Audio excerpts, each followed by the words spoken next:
Squad 1 pound, 15 hour 5 pound. Okay, we all set? Got numbers down on the ground. All right. A little closer to the mic if you don't mind, sir. Thank you. Okay, my name's Jim McDonough. That's JIMMCDONOUGH. District Chief, 1st District. So the fire here today came in at 5:46 p.m. That building, the original fire building, is 2029 West Hubbard Street. They are a pallet company. What they do in there, they rebuild pallets. That structure is basically 200 by 300. The front 20 feet of that is 2 stories. It's an office complex, the first 2 floors. The rest of it is a 1-story conventional construction roof, which just 2 by 10, 2 by 12 structure. Now it's a brick veneer, but it's also frame building.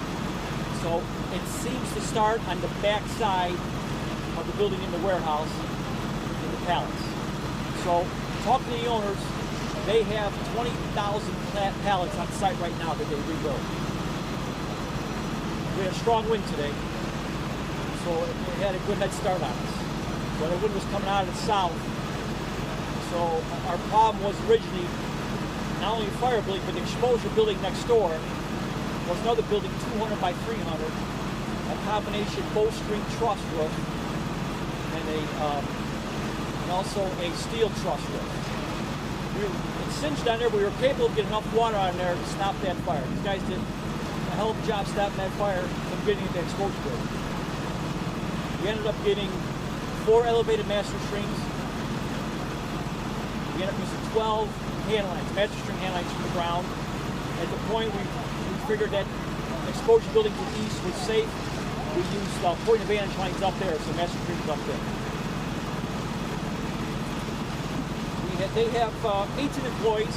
They close at 3 o'clock in the evening. So, and being a pallet company, there's a lot of sawdust. They do walk around. They did their safety checks to make sure there's nothing going on. It's under investigation. So OFI's on the scene, under investigation. The building's going to be a total loss, the original fire building. Both exposures on the east and the diesel mechanic shop here on the west side, capable of saving that. There also was trailers connected to it on the west side, like the loading dock. There's probably 8 trailers there, and then some back against the fence with the metro tracks. The metro tracks were shut down for quite some time due to the heavy fire and the heat. We do have them back running again. The fire ended up being a 411 fire. So the still came in. Our first companies asked for still in box. First chiefs asked for 211. Our deputy asked for 311, and then we asked for 411. 411 is basically used for rehab. It's very warm out tonight. We had to switch guys up here, rotate them, to get them checked out in our rehab area. Refreshments, take their blood pressure, and show everything. 2 injuries, 2 minor injuries, transports to call 3 firefighters. And I think that should be good. What did you say about that? Just 2 firefighters were transported. They were green, minor injuries. So they'll be fine. Jim, did you say how many employees? 18 employees. 18, yes.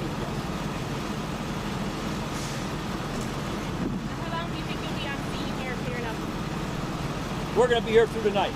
So there's a lot of hidden fire in there, a little bit in that 2-story, but those pallets, we're talking about 20,000 pallets inside the structure. The roof came in.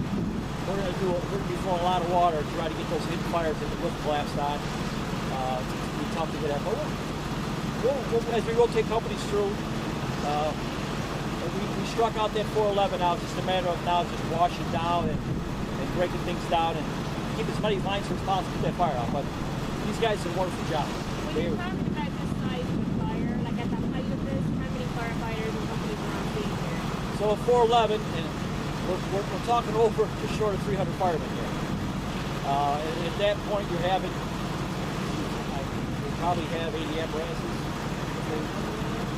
auxiliary apparatuses and our apparatuses here. So yeah, it's a large fire, a lot of equipment. Like I said, that fire created its own wind. It was windy enough, but once that thing started rolling, it created its own wind. We were very fortunate due to their aggressive attack. These guys worked their butts off to keep this thing in the original fire building. So. It's quite hard to hear you, but did you say the buildings next to it were damaged or no? Very minor damage. Yeah. Oh, the diesel We did some scorching here on the exposure building on the west side. They're a diesel mechanic. They have a lot of different hazards in there, being a diesel mechanic. You know, they have propane, they do a lot of welding, there's fuel in there. So it was singeing on there, so there was some impingement on that building, but thank God we're able to stop it there. Once again, these guys did a great job. What's the name of the business? Talk about the pallets and how that all fuels this fire.